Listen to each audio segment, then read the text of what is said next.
Watch out, there's a mood about. When was the last time you felt a mood coming on? Mood has to be watched very carefully. Mood is the basis of all unhappiness. It is as subtle as the air you breathe. It creeps in so surreptitiously that you don't see it until it is well advanced. You have to be aware of the first sign of it. When someone speaks a word, one word, and you react to that word, you have to be present in your body to see if the system has started to develop a mood, some attachment to a previous unhappiness that's locked down in your subconsciousness. Something ready to be triggered by just one word. Something you see that triggers it. The reference to some old attachment or unhappiness, or some association or disappointment. One seemingly errant or chance thought that stirs a little emotion in you. Watch out, there's a thief about and the thief is mood. You're the only one who can keep it out. And the pressure of our times, which is going to increase for everyone living the divine life, requires you to keep out the thief that steals your happiness, that spoils your contentment, that takes away that most precious thing you have, your equilibrium. A hidden body inside. What we are endeavoring to do is actually be the simplicity, the naturalness of the body now. But don't think, or you'll create another body, a hidden body inside, called yourself, which will be unhappy or think about the problems in your life and what you want or what you can't get. The point of it all is to be the natural body. As much as you can, be that. And then you will find a joy naturally arises. For the nature of the body is joy. Myself consists of my past conditioning, my body is now. Myself is between my pure body and my pure life. When myself gets into my body, it distorts the field of intelligence, which is my body, and starts to interfere with things. Myself, being pain, looks to get something, to escape from pain. And the way it does that is through excitement.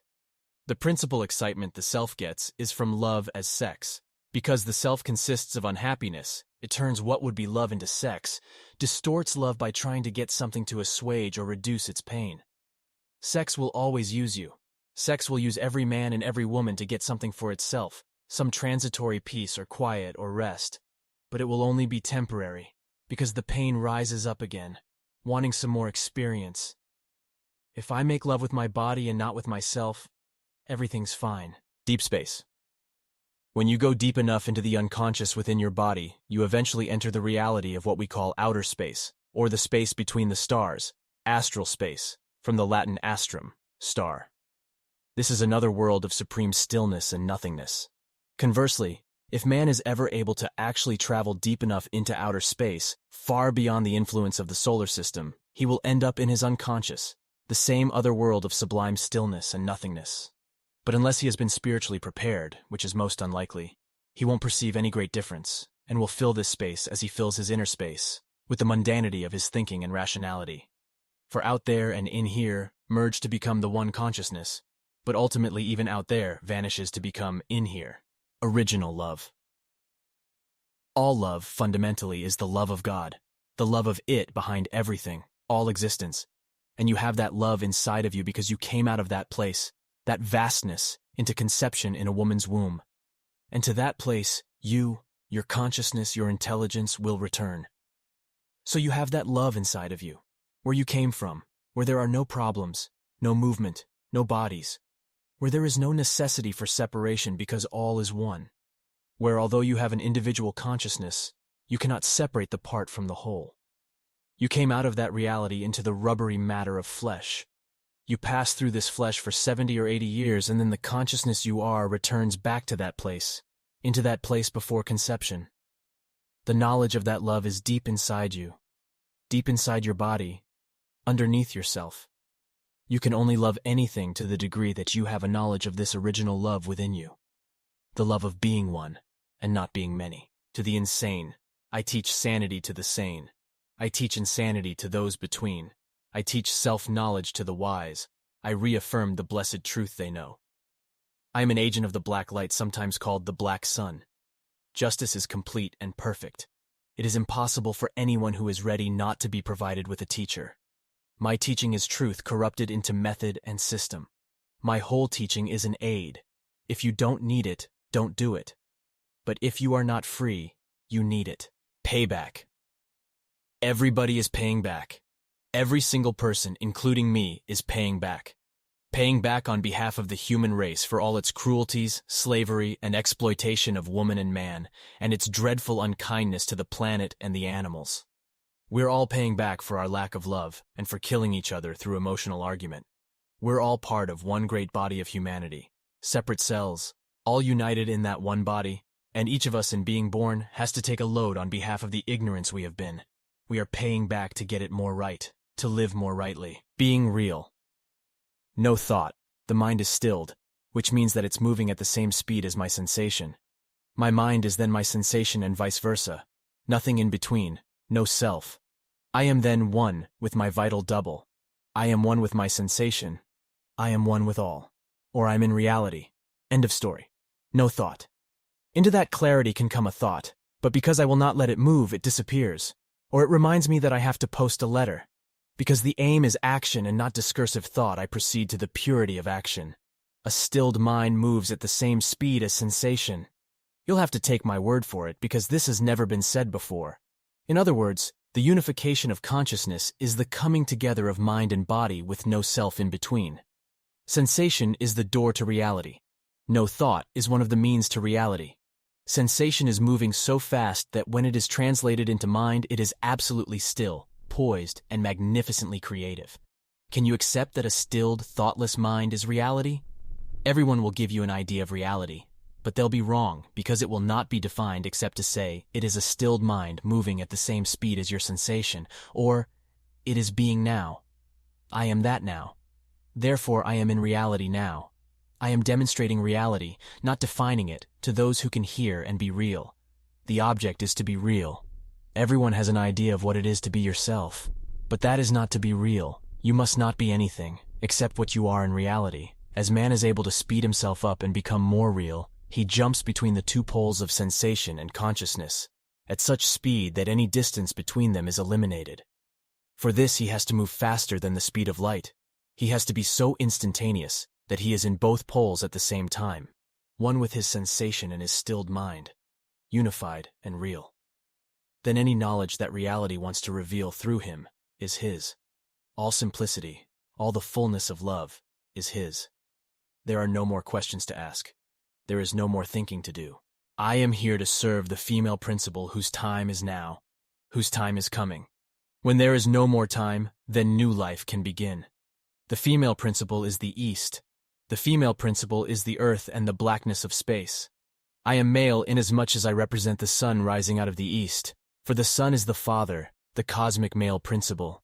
But even the sun sits in the serenity, the passivity, the stillness of the eternal female principle, in which all things finally sit. Love needs no thought. Any thought at all about love, and you have polluted it. For in love's communication, there is no thought. There is no other life. There's this life. This is where it's done, here now. There's no tomorrow. It's here now. Am I doing it now? That is what it is to be creative, courageous, valiant. Honesty.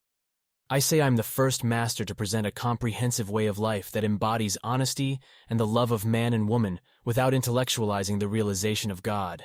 Honesty. I say I'm the first master to present a comprehensive way of life that embodies honesty and the love of man and woman without intellectualizing the realization of God. The origin of magic. The basis of my teaching is that by finding the power within myself, I start to control matter as myself. The dream of reincarnation. God made the tree and the sky, the life which has no continuity and promises nothing. Man made the theory of reincarnation and its counterpart, the theory of death and survival. Love burns. You must not lose yourself in love or you'll suffer for nothing like most do when the object of love departs in time, as it must. You must hold to the purpose of love. The purpose of love is to burn you out, to remove the selfishness that suffers from love. Know that and you suffer rightly. This love, beyond all space and time, whispers in the heart, though unpossessed, you are forever mine. All love comes out of me. Me in the first instance is the unknowable inside this body. The stillness, the silence, peace. In other words, God, the unknown. You cannot know me. You can only be me. You don't need any other body to be me, do you? It's your body. Then me is your love. All love of everyone and everything comes out of me because me is your love. Extraordinary, isn't it, that this love is only me? Everything external, the whole universe, including the beloved body of man or woman, and the love between their bodies comes out of me. I have to go back to this source of love. I have to love me. And the more I love me, the more me disappears as anything. It's not an object. It is completely subjective, completely within. You can't objectify it because you can't describe it. You can say it is peace, it is still, it is silence. Or you could say it is right. You could even say it is wondrous and amazing. When I am reflecting on it in stillness, utterly and completely now, I can say, Thou art wondrous, Thou art amazing. There are no words I can adequately use to describe Thee except as the most beautiful, the most glorious, and yet Thou art nothing to speak of. Thou art inside of me. Thou art me, but I do not know Thee. For to know Thee, I would have to objectify You. I would have to use my mind to do that, and I can't. For there is no mind here, only the pure perception of Thee that has no attributes except the good, the beautiful, the wondrous. Thou art forever. Nothing is as it appears. Everything is there to delude you, if it can. If you look into the bathroom mirror, you see the reflection of your body. A reflection is not the truth. A reflection is not the reality, is it? So what is the reality of your body, which you see in the bathroom mirror, and when you look down now? Feel inside that body now. Feel it as your sensation, your life, your being. That is not a reflection. Your physical body is the reflection of that. The body you can feel now as your life, your being, has no past, no future. If you're always in touch with that body, you're always being. Feel it now. Love brings all to life. Man's sole task in love is to free woman. In freeing woman, he frees himself.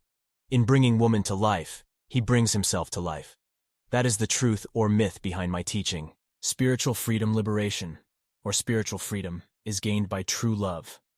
That is, by coming alive, by opening yourself to life in whatever direction you are closed.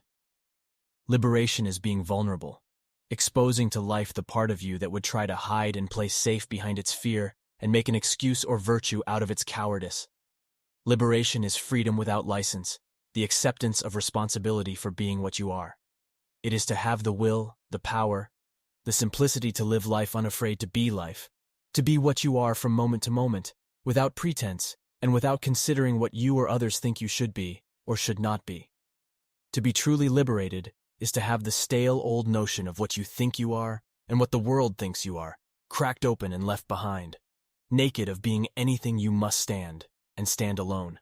Everyone I teach is endeavoring to rid themselves of the limiting human condition. They want to be. They want to return to what somehow they know they are and have always been under the limitation. Progress. Progress is the frantic flight from truth and the love of escapist emotions, expressed through the loveless, materialistic, progressive mind. No movement is necessary to find the truth. No movement is possible in truth. There is nowhere to go, nothing to be achieved. Love, life, beauty, peace, and truth are now. They are you now behind the seductive movement or restlessness of your rational, progressive mind. Ways of perceiving. There are 3 ways of perceiving. The first is to perceive the truth, and the truth is always the truth behind existence, behind the phenomena. The next way of perceiving is the way of perceiving the fact. That is the way the businessman perceives and runs the practical world, and you perceive things in your daily life. You perceive the fact. The milk is on the table. Here is your teacup. There is no mistaking that. That is a fact. The third way of perceiving is the emotional way, and this is the cause of all the unhappiness on earth. This is what we have got to get rid of in ourselves. It is the way of perceiving as things are not. All emotional perception is to perceive as things are not.